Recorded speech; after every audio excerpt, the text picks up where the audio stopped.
Hello everyone, welcome back to the challenge.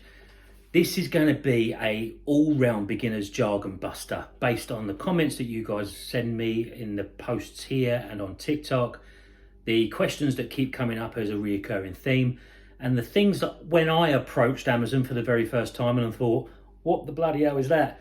This is a video that hopefully can help and be used as some sort of glossary going forward. It's a really good base level as well that we can keep coming back to here. I'm also going to cover the practical things that we need to get started. We'll go into that. What sort of things do you actually need in your house in order to get going? Today, we're going to go through the initials and the jargon and the things like that. Enough of me. I won't even tell you to do the usual stuff. You know what to do. If you like a video, you know what to do on YouTube by now. You don't need me spelling it out for you. Roll it.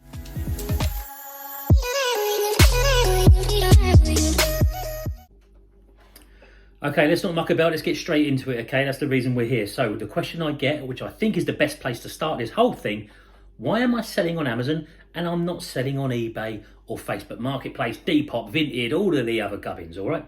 Okay, first and foremost, yes, Amazon is the biggest retail website in the world. Yes, the fees are high. Yes, it's more expensive than eBay. It's more expensive than everything else.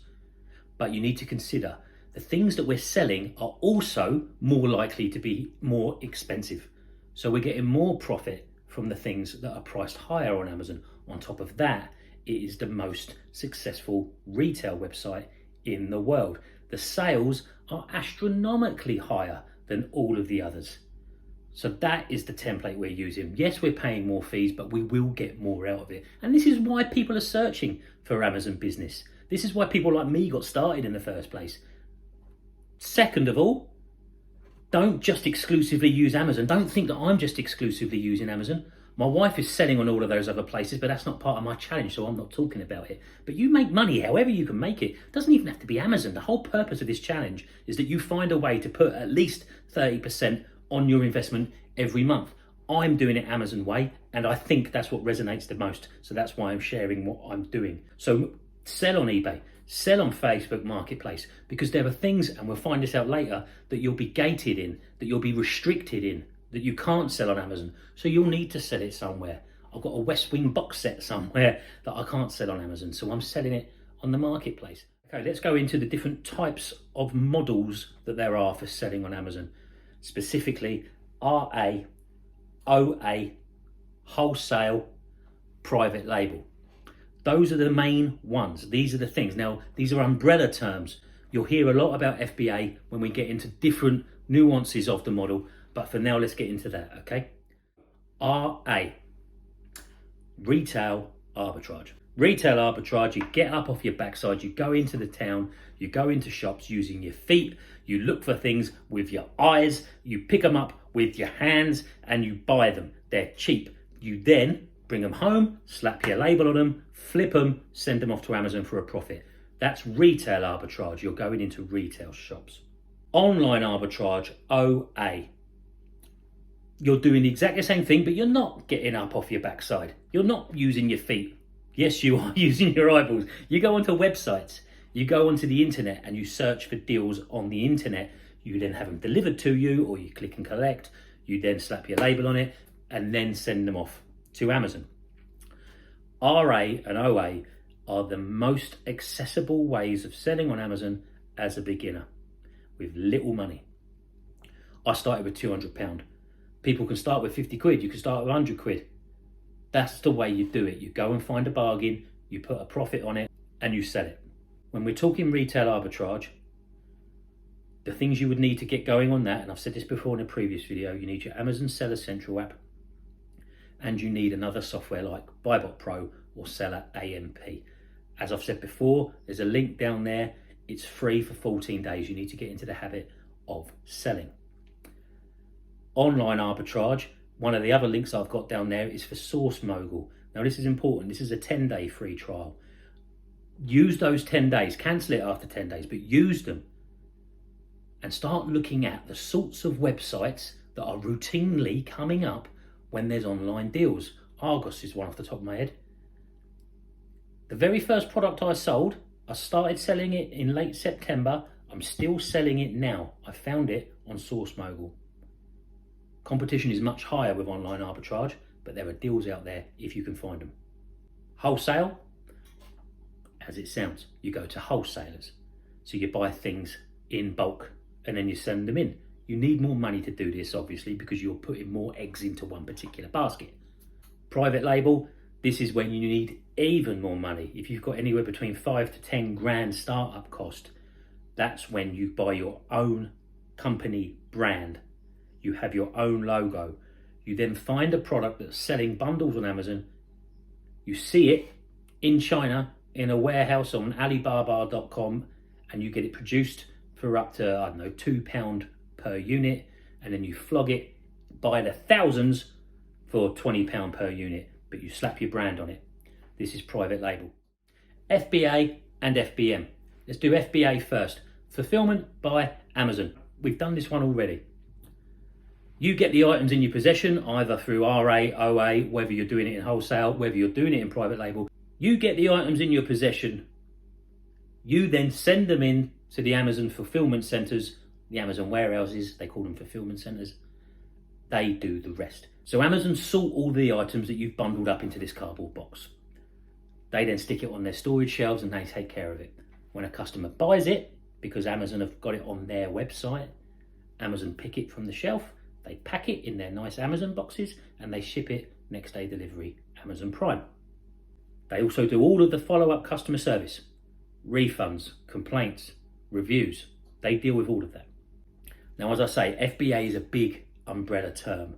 It covers RA, OA, wholesale and private label. So sometimes when you're searching for Amazon FBA, you could find someone talking about how they're getting thousands of pounds through Alibaba. That's private label. Don't be fooled by that. It's important that you know the various models within the FBA umbrella term.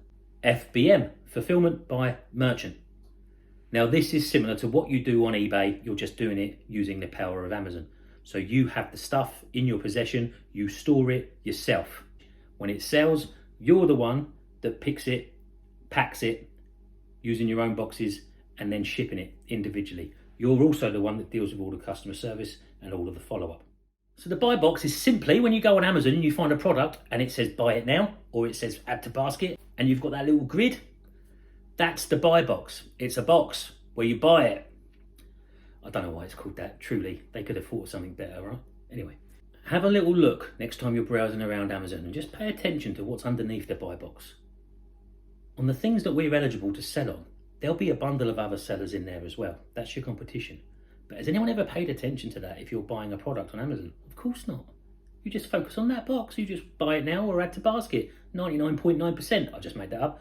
That is what goes through the buy box. So you get that, you have access to that based on a number of criteria. Importantly, it's not just how low you price the item, but that's the biggie. So on top of how low you price it, it's also things like, what's the history of this seller? Does this seller have decent ratings for what they're doing? Do they have a decent level of stock so they don't run out of stock after 1 or 2 units? Have they sold on this listing before and are they good at it? Are they FBM? Are they FBA? Where is the stock located in relation to the customer? Which is closer? Another important thing to think about here is when you're setting up an Amazon seller account, and you can either do the individual account, which is free, or the professional account, which is £25 plus VAT, you will not get access to the buy box if you're on the free account. You need to be on the professional account in order to get the buy box. Now, I've said buy box a lot. Let's move on. The listing. This is simply the page that the product is on. If we're looking for a Stanley knife, type in Stanley knife, you click on the thing, and that page pops up. That's a listing. Now, each product has its own individual listing, and there are variations within them as well.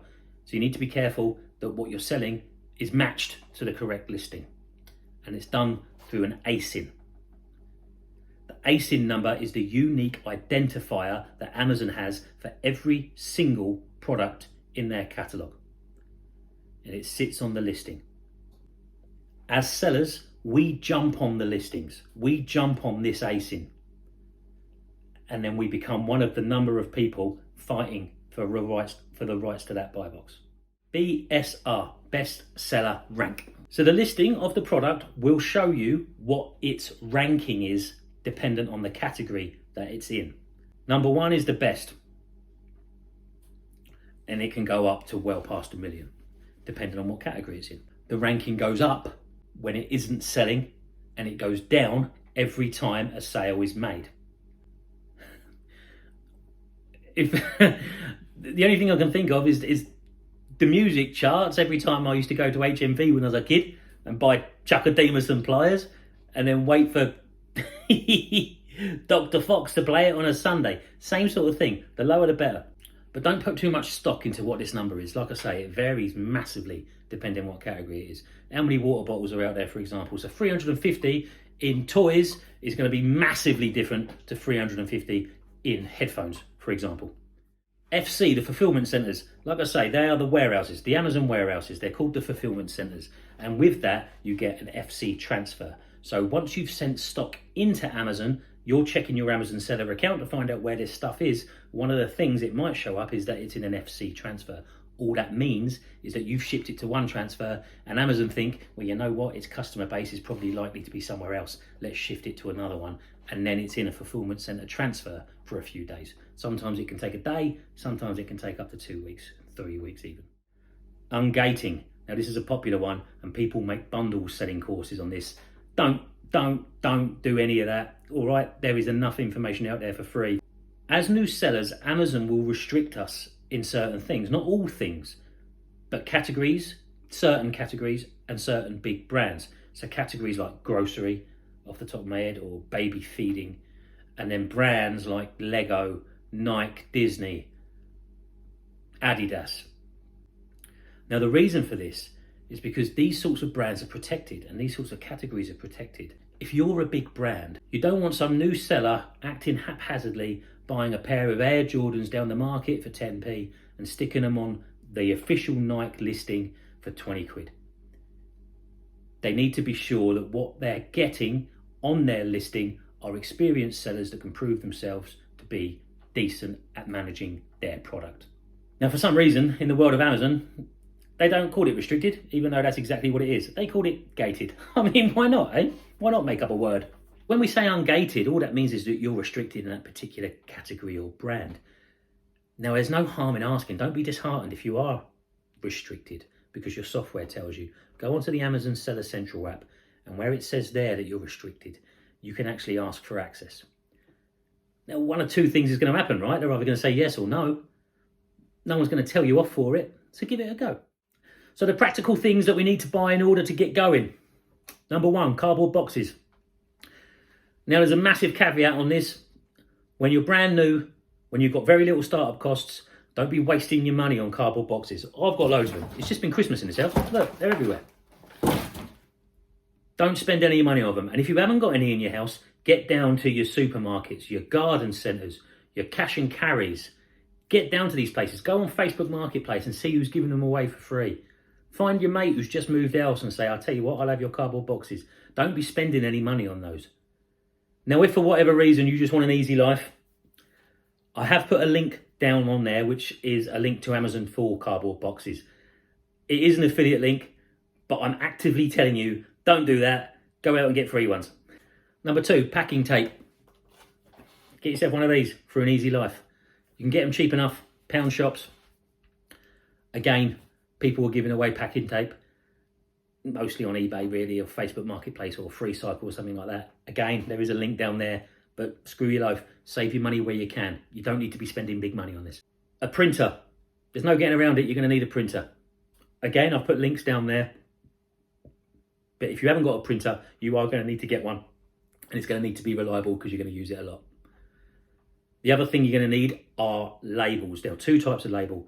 There are the sticky labels that we put on top of a product. So once you've got the product in, you take the label off of what you've bought and you put your own label on top over the manufacturer's barcode. And you need sticky labels to do that. You can buy those A4 sheets. I've got mine in WH Smith's, but again, there is a link down there. You're also going to need plain A4 paper to print off the labels that go on the outside of the cardboard boxes so your courier scans it and assigns it to you. That's it to get going. Software, hardware, and a ton of motivation. All right, that was it. That was the jargon buster. I hope it helped. I must admit, the things that were coming up are the sort of things that I was looking for help with when I first started. I'll do a few more of these as they're coming through. If there are any other things that you've seen that you want a bit more clarification on, drop the comments in and I'll see if I can answer it, either replying to you or putting it on another post. All right, thanks everyone. Take care of yourselves. See you soon.